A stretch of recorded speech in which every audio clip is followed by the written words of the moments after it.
Hello friends, this is Riya Deshwal and this is my channel. Welcome to my channel, and now we are going to focus on the syllabus of RPSC Assistant Professor, which is of English Literature. This is also going to be very helpful. This whole series is going to be very helpful for the people who are also preparing for NET JRF in English Literature. So we together we're going to make sure that we cover every topic of RPSC Assistant Professor English, and also this is going to work for NET JRF candidates as well, which is what you actually conveyed to me that you really need. And I'm going to make sure that I'm bilingual so that it makes it easier for you to understand. The first thing we are going to do is we are going to start with the paper 1 of RPSC. So RPSC paper 1. Now paper 1 consists of grammar, literary theory, literary criticism, but I thought of it and I thought we can start with literary theory and then we'll go to literary criticism. So in literary theory there are many literary theories, but the first one that we are going to talk about is structuralism.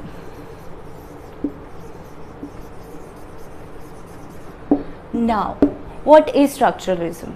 So structuralism is, as the word says, it's made of the word structure.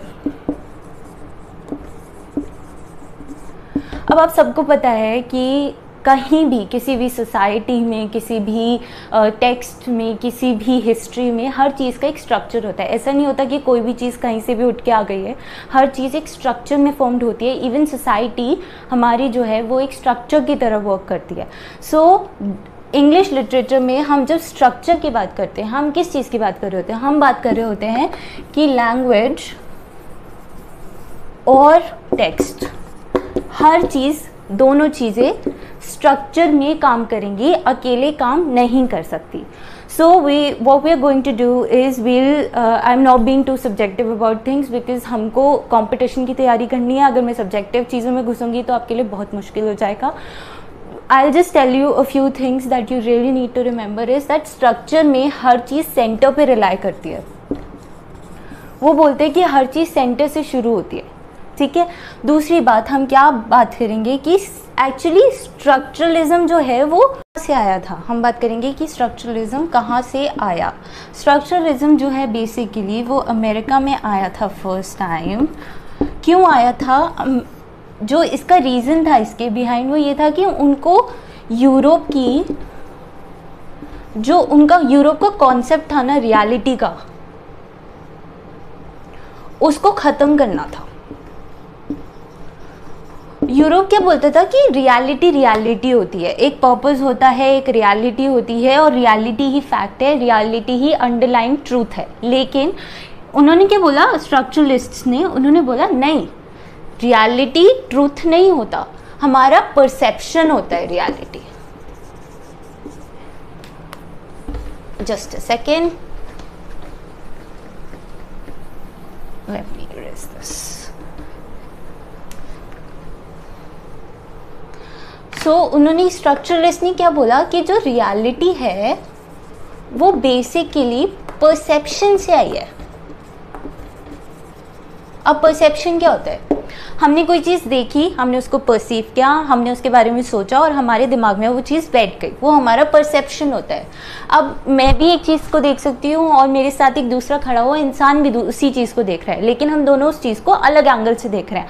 आप मेरे सामने हैं, आप एक ही चीज़ को, इस board को उस एंगल से देख रहे होंगे, लेकिन मैं इस एंगल से देख रही हूँ, तो हम दोनों का परसेप्शन बहुत अलग हो गया. परसेप्शन इंसान पे डिपेंड करता है, एनिमल्स पे डिपेंड करता है, हर चीज़ पे, आपकी कल्चरल कंडीशंस पे, आपकी सोसाइटल नॉर्म्स पे, आप कहाँ पे बड़े हुए हैं, आपकी एजुकेशन क्या है, हर चीज़ पे डिपेंड करता है परसेप्शन. तो परसेप्शन चेंज होता है और तभी हमारी रियलिटी भी साथ साथ बदलती रहती है. तो ये था स्ट्रक्चरलिस्ट का कहना. अब हम आगे चलते हैं. हम पहला स्ट्रक्चरलिस्ट जो पढ़ेंगे वो है फ्रेडर्डिनांड D Saussure. Now, what we are going to study about him. So actually he is the first person who I started talking about structuralism. So he is also known as the father of structuralism. You have to remember that. Now the book that is really important in structuralism is Course on General Linguistics. Now Ferdinand de Saussure wrote this book, Course on General Linguistics, which came out in 1916. This was a book, ये वाली जो book थी वो actually एक lectures का combination था जो फेर्डिनेंड day saucer ने दिए थे in the university of Geneva.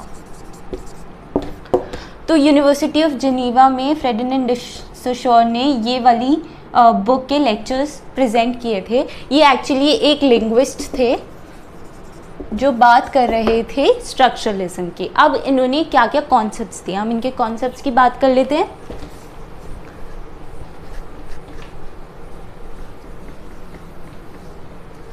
आपको ज़्यादा राइटर्स में नहीं घुसना है, उनके सिर्फ जो मेन पॉइंट्स हैं, उनकी जो क्वेश्चन से जो आते हैं, जो ऑब्जेक्टिव चीज़ें हैं वो याद करनी है ताकि आपके कॉम्पिटिशन्स तैयार हो सके, रादर देन आप उसमें सब्जेक्टिवली डाइव मारें. तो हम इनके कॉन्सेप्ट्स की बात कर लेते हैं. पहला कॉन्सेप्ट जो इन्होंने दिया था वो था कि जो टेक्स्ट है या वर्ड्स हैं वो एक स्ट्रक्चर में होते हैं. अब मैं आपको एक बहुत छोटा सा एग्जाम्पल देती हूँ. हम सबको पता है रेड कलर होता है. अब रेड कलर बहुत चीज़ों का सिंबलाइज कर सकता है, बहुत चीज़ों को सिंबलाइज कर सकता है. अब हमने देखा ऐसे ना सड़क पे एक गोला बना हुआ है और उसके अंदर ऐसे रेड कलर भरा हुआ है. तो हम ये किस चीज़ का साइन मानेंगे? हम ये साइन मानेंगे डेंजर का. लेकिन हमने एक कोई जा रहा था, उसको एक रेड रोज़ ले जाते हुए देखा. Now this rose is red. हम इसको किस चीज़ का साइन लेंगे? लव का. अब ये दोनों रेड कलर है पर दोनों का जो मतलब है वो बहुत अलग है. और फेर्डिनेंड डे सॉसर वो यही कहना चाह रहे थे कि जब आप किसी भी चीज़ को अलग स्ट्रक्चर में डाल देते हैं तो उसका मतलब अलग निकलता है. अब मैंने इसको इस कॉन्टेक्स्ट में डाला तो यहाँ पे इसका जो मतलब था वो डेंजर निकल रहा था, लेकिन मैंने जब इसको इस कॉन्टेक्स्ट में डाला तो उसका मतलब लव निकल रहा था. तो आप जैसे जैसे स्ट्रक्चर चेंज करेंगे, वर्ड्स चेंज होंगे, उनका टेक्स्ट का मीनिंग चेंज होगा. नाउ इसी से हम नेक्स्ट कॉन्सेप्ट पे आ जाते हैं जो है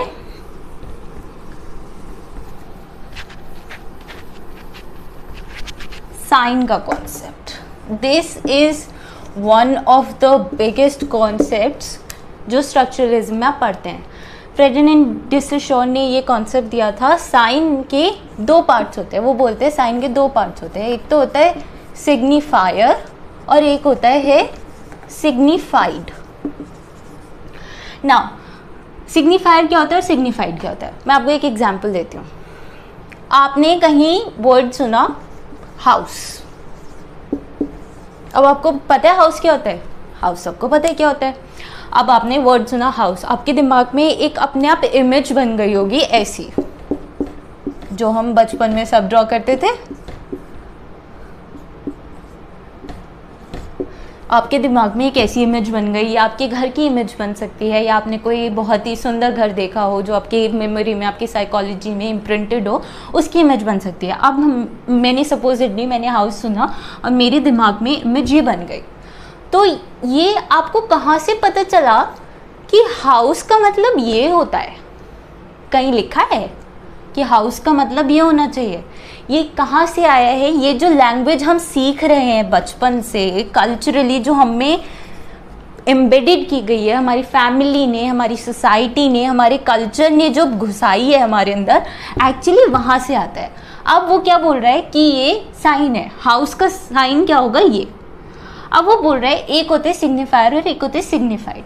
सिग्निफायर क्या होगा? जिसको हम देख के हमें पता चलेगा कि अच्छा वो साइन है. अब ये हो गया सिग्निफायर और ये हो गया सिग्निफाइड. मुझे ये देख के, अब मैंने एक घर देखा, मैंने घर देख के बोला, मैंने कहा बहुत सुंदर घर है, तो जो मैंने घर देखा है वो एक्चुअली सिग्निफायर होगा, और जो मेरे दिमाग में इमेज बनी कि वो एक्चुअली घर है वो हो गया सिग्निफाइड। अब वो बोलते हैं कि इन दोनों के बीच में ना कोई एक्चुअल कनेक्शन नहीं होता, कोई कनेक्शन थोड़ी है इन दोनों के बीच में, सिर्फ एक आर्बिटरी कनेक्शन है। Now you have to remember this, it's very important. एक आर्बिटरी कनेक्शन है। आर्बिटरी का क्या मतलब होता है? आर्बिटरी का मतलब होता है अथॉरिटेटिव, जो अथॉरिटी से आया है। अब यहाँ कौन सी अथॉरिटी से हम साइन मिलता है? हमें मिलता है कल्चरल अथॉरिटी से, हमारी जो लैंग्वेज है उससे अथॉरिटी से हमें एक साइन मिल गया।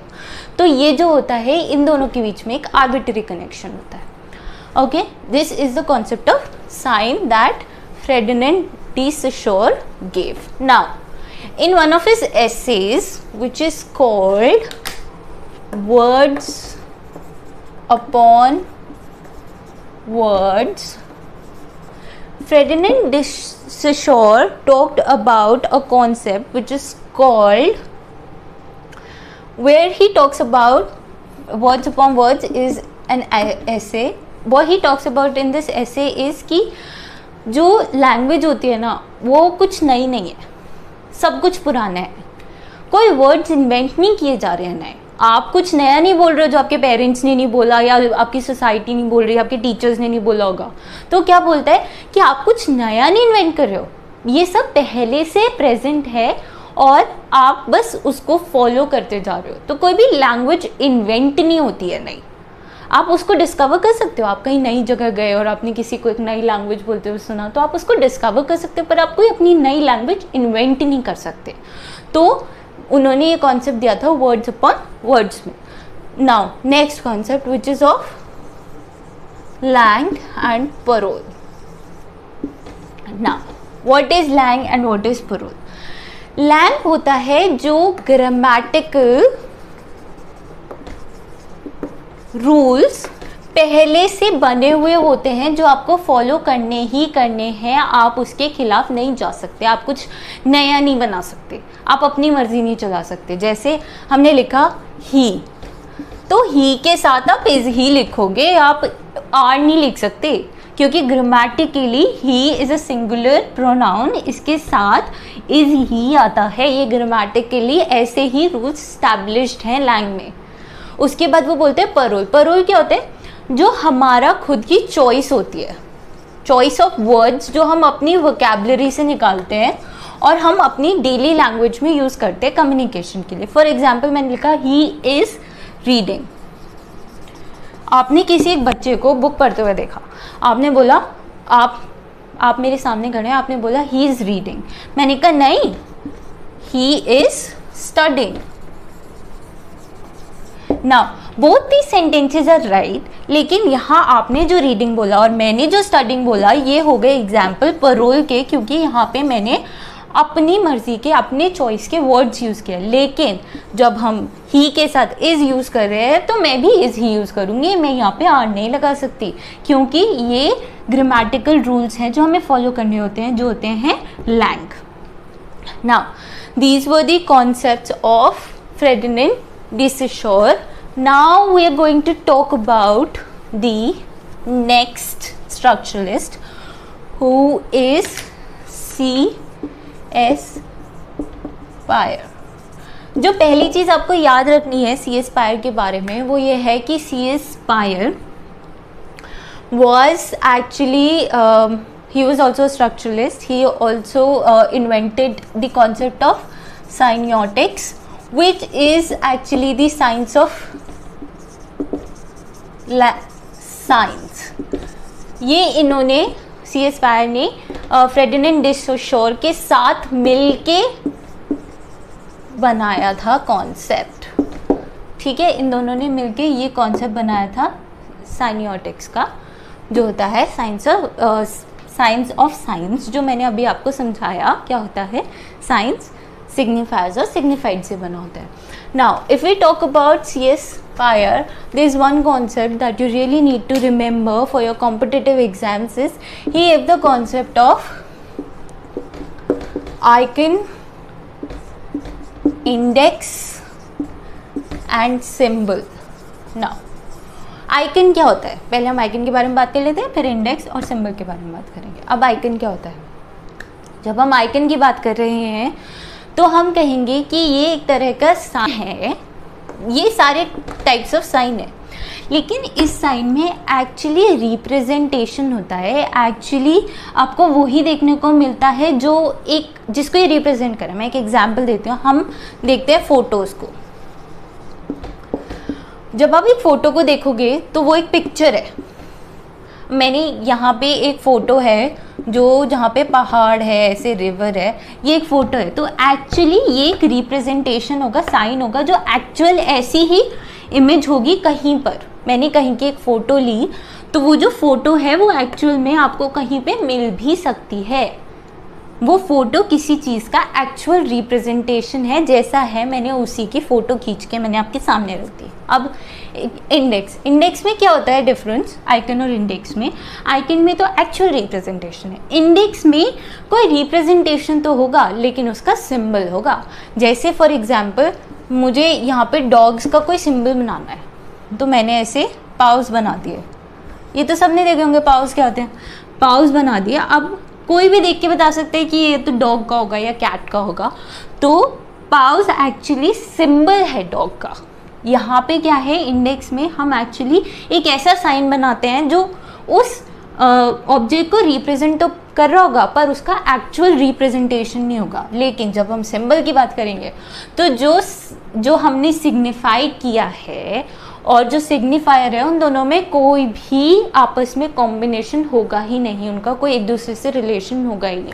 फॉर एग्जांपल आप कोई भी आपने जैसे फॉर एग्जांपल फेसबुक है या फिर इंस्टाग्राम है,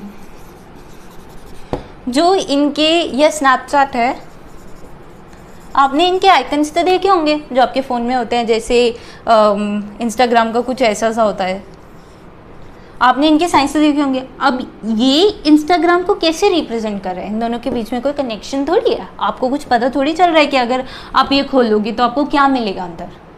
तो ये होता है थर्ड टाइप का साइन जो होता है symbol. So the next structure is that we are going to talk about is Vladimir Propp. Okay, so Vladimir Propp, he actually talked about folktales. What you need to remember is he wrote about a book about the folktales in Russia. It was about the structure of folktales. What he said is that folktales actually have 31. Every folktale in Russia is made of 31 narratings. Narratings, you have to remember, is M, and 8 character types. So 31 narratives when we talk about what narratives are, he is saying कि हर जो भी forktail होगी उसका जो structure होगा narrative का, उसका जो स्ट्रक्चर होगा स्टोरी का, वो इन 31 टाइप में से ही एक होगा, इससे बाहर नहीं होने का। You have to remember this point कि कितने नरेटिव्स थे, 31। Now we talk about character types. उसने बोला कि 8 कैरेक्टर टाइप्स होते हैं। कौन कौन से? पहला हो गया हीरो।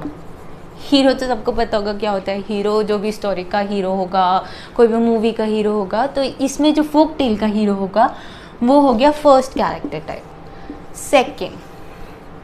सेकंड होता है एक हेल्पर, जो हीरो को हेल्प करेगा। उसका कोई ओल्ड मैन हो सकता है या उसका कोई फ्रेंड हो सकता है जो उसके साथ किसी मिशन पे गया है या वो किसी भी तरह से उसको हेल्प कर रहा है, तो वो हेल्पर होगा।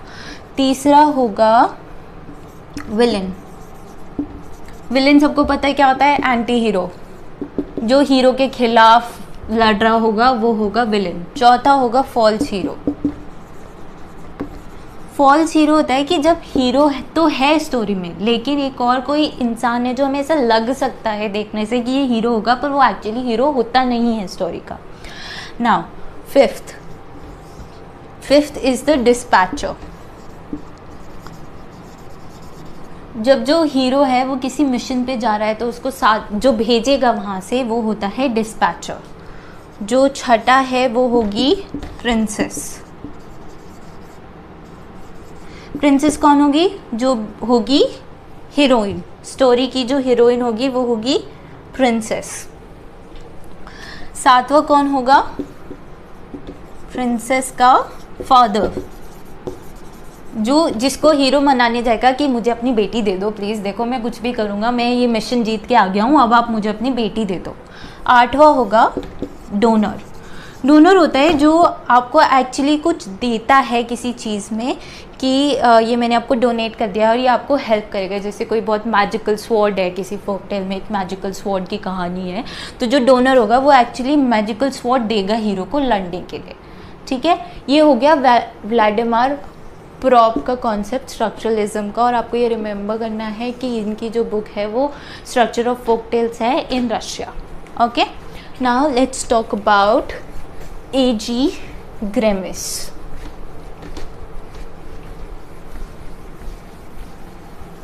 Structuralist that we were talking about was A.J.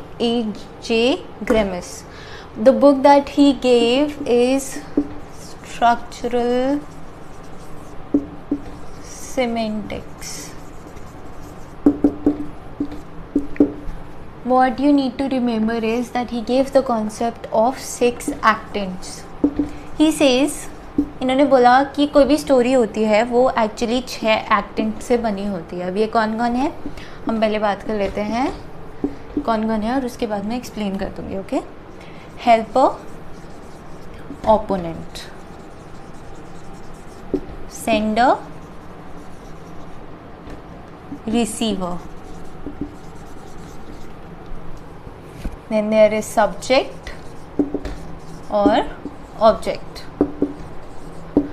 उन्होंने बोला 6 टाइप के एक्टेंट्स होते हैं, कोई भी फिगर्स होती हैं जो एक स्टोरी का बेसिस होती हैं। एक होगा हेल्पर, जो भी सब्जेक्ट होगा, ये हो गया मेन कैरेक्टर, ये हो गया ऑब्जेक्ट ऑफ डिज़ायर इसका।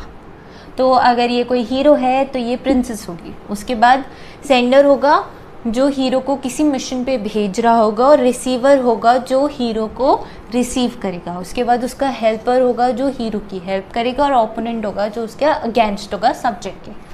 तो यहाँ हर चीज़ सब्जेक्ट के कॉन्टेक्स्ट में होगी कि सब्जेक्ट का जो ऑब्जेक्ट ऑफ डिज़ायर होगा वो हो गया ऑब्जेक्ट, उसके बाद जो उसको भेजेगा वो सेंडर, जो उसको रिसीव करेगा वो उसका रिसीवर, जो उसकी हेल्प करेगा वो हेल्पर, और जो उसके अगेंस्ट होगा वो ओपोनेंट।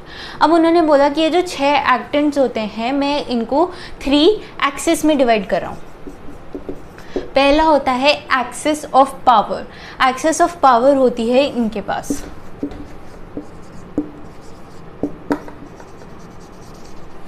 फिर दूसरा होता है एक्सिस ऑफ डिज़ायर, डिज़ायर होता है इनके पास, और तीसरा होता है एक्सिस ऑफ नॉलेज, नॉलेज होती है इनके पास। ठीक है, ये आपको याद रखना है A.J. Grimes के बारे में। Next that we are going to talk about is Gerald Genette. Gerard Genett. We were going to talk about is Gerard Genett. Now he wrote 2 books. First is Narrative Discourse, and the second one is Structuralism and Literary Criticism. Now, the concept that Gerard Genett gave was of transtextuality. Now, what is transtextuality? ट्रांसटेक्चुअलिटी होता है जब हम किसी एक text का दूसरे text से connection निकालते हैं। 2 कोई टेक्स्ट हो गया, उनका आपस में क्या कनेक्शन है, कोई कनेक्शन है या नहीं है, तो ये सब होता है ट्रांसटेक्चुअलिटी। ना ट्रांसटेक्चुअलिटी 5 टाइप की होती है। Inter, para, I mean you have to write like intertextuality, पैराटेक्सचुअलिटी, मेटाटेक्सचुअलिटी, hypertextuality, and last is architectuality. अब मैं आपको ये सब एक्सप्लेन कर देती हूँ कि क्या क्या होता है। इंटरटेक्सचुअलिटी में क्या होता है, जब हम एक टेक्स्ट से दूसरे टेक्स्ट में कोट कर रहे हैं, जैसे मैंने कोई ऐसे लिखा और मुझे उसमें मैंने किसी जेरार्ड जेनेट का कोई ऐसे ले लिया और मैंने उसमें कोट कर दिया, तो जो कोटेशंस होती हैं एक टेक्स्ट से दूसरे टेक्स्ट में या फिर एल्यूजन्स होते हैं, जैसे for example if you talk about I mean we all have heard about Helen, a face that launched 1,000 ships. वो हमने पढ़ा किस चीज़ में, वो डॉक्टर फॉस्टर्स में। डॉक्टर फॉस्टर्स में हम पढ़ रहे हैं हेलेन के बारे में, विच इज़ ऑफ ट्रोय। सो हम कहाँ पे, हम यहाँ पे इंटरटेक्सचुअलिटी यूज़ कर रहे हैं, हम एल्यूजन्स का यूज़ कर रहे हैं। हमने एक टेक्स्ट का कोई पार्ट लिया और वो हमने दूसरे टेक्स्ट में कोट किया, जैसे मैंने आपको अभी एग्जांपल दिया डॉक्टर फॉस्टर्स का, तो उसको हम कहते हैं एल्यूजन्स। ये होते हैं इंटरटेक्सचुअलिटी ना। पैराटेक्सचुअलिटी क्या होता है, पैरा में हम क्या करते हैं, हम प्रीफेस लिख के देते हैं पहले से। हमने कोई एक उसका किसी भी चीज़ का एक प्रीफेस लिख दिया, जैसे फॉर एग्जांपल हमने वर्ड्सवर्थ का देखा है, वर्ड्सवर्थ ने प्रीफेस टू लिरिकल बैलेड्स लिखा है, तो उसमें क्या होता है कि वो एक डायरेक्शन दे रहे होते हैं, कि राइटर एक डायरेक्शन दे रहा है कि मुझे चाहिए जो मेरा रीडर है वो इस कॉन्टेक्स्ट में इस टेक्स्ट को पढ़े, तो उसको हम बोलते हैं पैराटेक्सचुअलिटी। मेटाटेक्सचुअलिटी होता है जब हम किसी चीज़ का क्रिटिसिज्म लिखते हैं, कि मैंने कुछ पढ़ा, मैंने स्ट्रक्चरलिज्म के बारे में पढ़ा और मैंने आज उस पर क्रिटिसिज्म लिख दिया, हमने क्रिटिकल ऐसे लिख दिया, या आप रिसर्च पेपर्स लिखते हैं, ये सब मेटाटेक्सचुअलिटी होता है। हाइपरटेक्सचुअलिटी होता है जब हम किसी चीज़ का एक टेक्स्ट से दूसरे टेक्स्ट से कनेक्शन निकाले, जैसे यहाँ पे क्या आएगा, सीक्वल्स हो गए या ट्रांसलेशंस हो गए, तो ये भी एक टेक्स्ट के बिना नहीं लिखा जा सकता। आप ट्रांसलेट कैसे करोगे, एक टेक्स्ट को दूसरे टेक्स्ट में ट्रांसलेट करोगे, तो वो होता है हाइपरटेक्सचुअलिटी। आर्किटेक्चुअलिटी होता है जब किसी एक टेक्स्ट का किसी जॉनर से कनेक्शन होता है, जैसे मैं अभी आपको डॉक्टर फॉस्टर्स की बात कर रही थी, तो डॉक्टर फॉस्टर्स जो है एक फैंटेसी फिक्शन का पार्ट है, तो किसी भी जॉनर से जब रिलेटेड होगा तो हम उसका जो टेक्स्ट और जॉनर का जो कनेक्शन है इन दोनों को जब निकालते हैं तो वो आर्किटेक्चुअलिटी होता है। ये हैं टाइप्स ऑफ ट्रांसटेक्चुअलिटी जो जेरार्ड जेनेट ने दिया था। ये कॉन्सेप्ट भी आपको समझ में आ गया होगा होपफुली। मैंने अब आपको 5 Just give me a sec. मैंने आपको आज क्या क्या पढ़ाया, मैंने आपको पढ़ाया कि स्ट्रक्चरलिज्म क्या होता है, और 5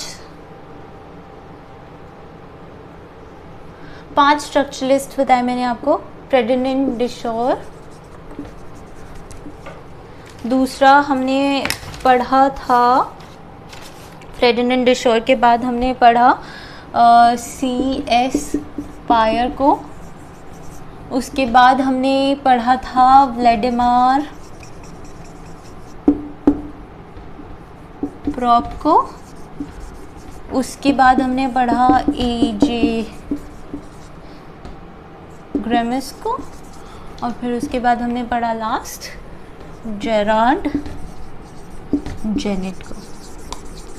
Now these are the 5 structuralists that we studied today. There are still 2 big structuralists that are left in this part, which are we are going to talk about Roland Barthes and Michael Bakhtin in the next video. Also there are other major structuralists like Lévi-Strauss or Claude Lévi-Strauss or Julia Kristeva that we have to talk about, but we are going to talk about them in different literary theories. For now we are going to study about structuralists, 7 structuralists that we are going to study about. 5 हम पढ़ चुके हैं, 2 अभी रह गए हैं, Mikail बाख्तिन and Roland Barthes. that we still have to study. We are going to do them in the next video. Also, I would suggest you to start making notes of all the things that I am teaching you on the videos. Also, मैं आपको suggest करूँगी कि आप मेरा Telegram channel, जिसका link मैं नीचे डाल दूँगी वीडियो के, आप उसको फॉलो करें और मैं उसमें आपको एक कांस्टेंट गूगल फॉर्म्स के टाइप में आपको मैं क्विज़ेस देती रहा करूँगी और आपको वो क्विज़ेस सॉल्व करनी है और आपको हर टॉपिक से रिलेटेड क्विज़ मिलेगी ताकि आपको कोई दिक्कत ना हो। मैंने जो पढ़ाया है वो आपको क्विज़ के थ्रू समझ में आएगा। आप अपने आप को टेस्ट कर सकते हैं, आपकी नॉलेज कहाँ तक आपको याद हुआ है, कहाँ तक आपको समझ में आया है। उसके बाद भी अगर आपको कोई भी दिक्कत हो तो आप कॉमेंट्स के थ्रू या मेरे टेलीग्राम चैनल पर मेरे को मैसेज करके आप पूछ सकते हैं, ताकि आपको कोई भी किसी भी तरह का कन्फ्यूजन ना हो। आपका कोई भी प्रॉब्लम हो कि आपको कुछ समझ में नहीं आ रहा है या मेरी लैंग्वेज नहीं समझ में आ रही है, तो प्लीज़ मेरे को इन्फॉर्म करें ताकि I could do better for you in all the parts I can. So that was it today about structuralism. आप प्लीज़ मेरे टेलीग्राम चैनल को फॉलो करें और मैं आपको उस पर क्विज़ प्रोवाइड करवा दूँगी आज के अंदर ही, ताकि आप जो आपने पढ़ा है आप इसको क्विज़ सॉल्व करके आप पता लगा सकें आपको कितना आता है। Thank you so much for watching. Please like and subscribe for future videos. Thank you.